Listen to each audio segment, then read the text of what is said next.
Alright, so I've been getting a few questions about how I edit guitars when I'm recording, so today's whole video is going to be how to edit guitars while recording. So I'm going to use a song from the last episode where I tried to make a song in 1 hour, and I'm going to use the breakdown section because it sounds kind of like shit. If you haven't seen it yet, I have a whole video about how I actually properly record professional guitars. So I'm not going to go into as many specifics as I do in that video, but I'm definitely going to go over how I edit them. I'm using this guitar right here today. It's a Hromgell. They're a custom company out here in Ontario.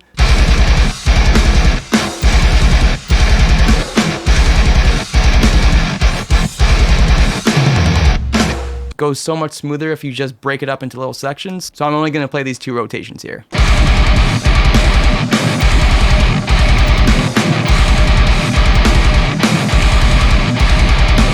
I like to do like 1 or 2 hits before I actually start recording just to get my hand in the momentum. Let's just say, for instance, these are the 2 that I want to use. You can see they're a little off. In a perfect world, I would just re-record the guitars, but let's say you don't want to re-record the guitars for any reason. So I want to make sure that my guitars start basically at the beginning. Some people like to leave the pick attack sound roughly like right before the transient, maybe over here. But you'll notice if it works for you or not.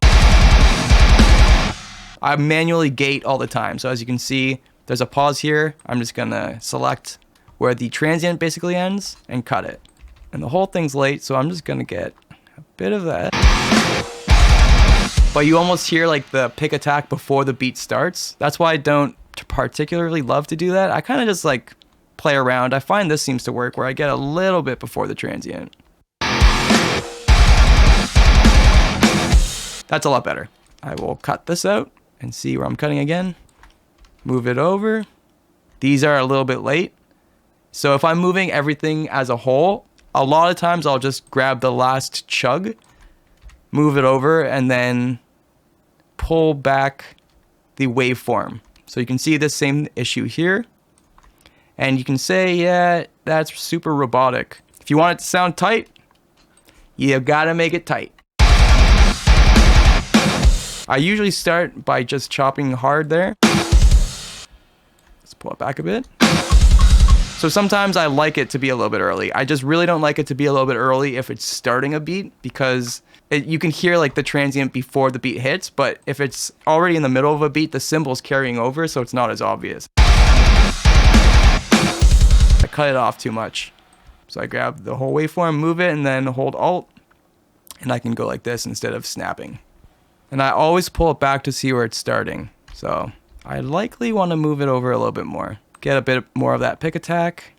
This is where the note actually starts. And you can see it's a little bit before the grid. Make sure it's definitely a little bit after it because I want to get the pick attack as close to the grid as possible.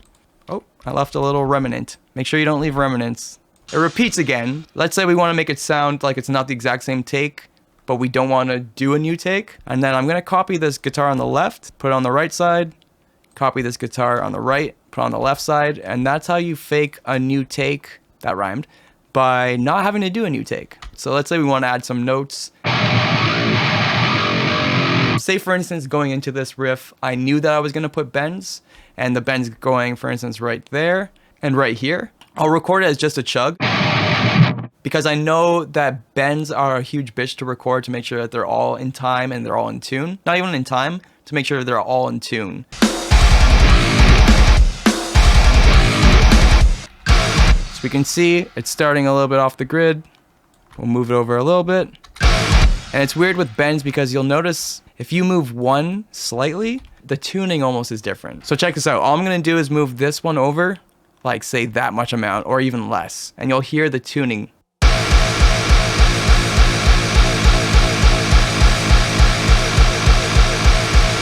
That's why I like to do bends separately because there's so much room for error. I do a bunch of takes, I find the 2 that sound closest, and then if they're not exactly there, I'll still move one of them either to the left or right slightly like this or something, just to see if it tunes better. And that is how you edit bends. Not Mercedes Benz though. You can't really edit Mercedes Benz.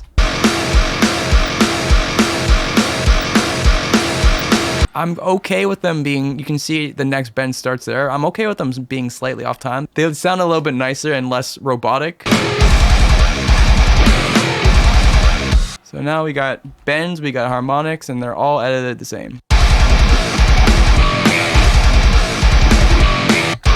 A little bit late. Let's move them over slightly, but not too much. Timing I'm less concerned about than I am the string noise when I am recording guitars and like chopping them up to shit.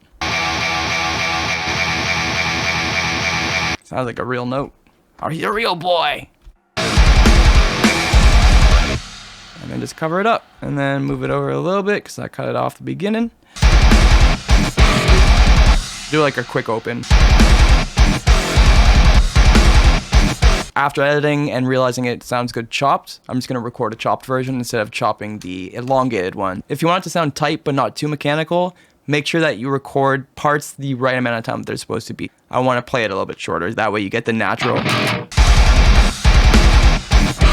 Those two sounded identical to me. I think that'll be good.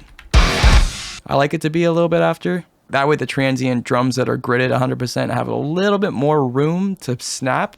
They have this much room to snap before the guitars start. And then just cut that. I'm gonna fade them out a bit. Sounds mechanical as actually.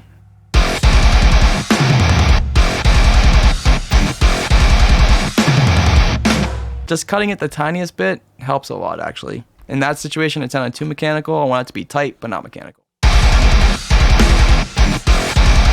When you're doing chords or notes that you want to extend into the next, say, phrase. So for instance,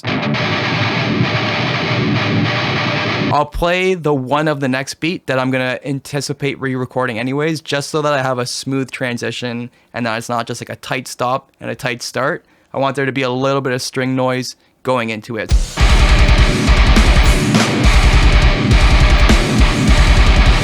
And I record extra takes of it because sometimes I'll just splice. You'll see what I mean.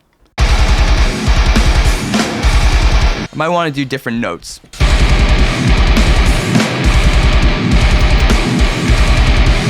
Starting it again.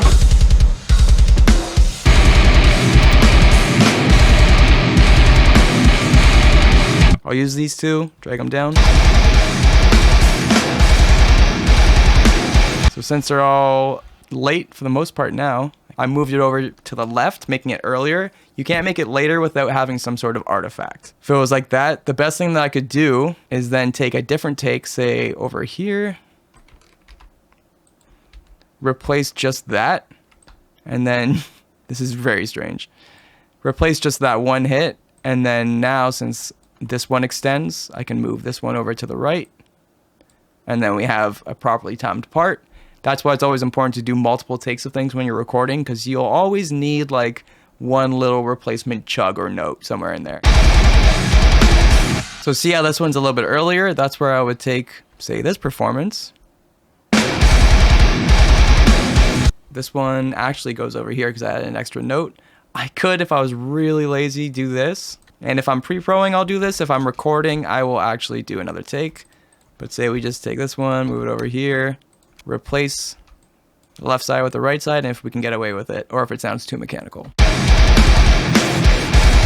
So I need that section here, but I need to make sure that the string noise goes in and out of the performance. That way it's a clean sound going from this performance to this one. Although I only need to keep these 3 hits, I'm going to record this much.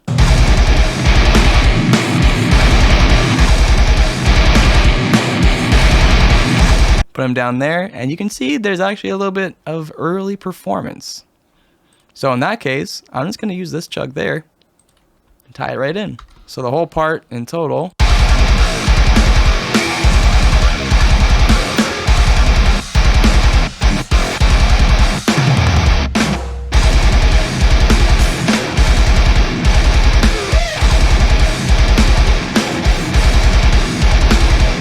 So that's how I would edit guitars. Same thing with riffs. I would just make sure that the guitars start slightly after the beat, and then you have the pick attack going slightly before the grid. If you enjoyed this at all, or if you have any more questions, please leave a comment down below, or if you have any tips that I didn't go over that you think would help other people. I made this video to help out, so if you have tips, let me know down below, or you can roast me. Thanks so much for watching. If you want to see any more videos from me or from this channel, check out some other videos, like and subscribe, and I'll see you next time. See ya.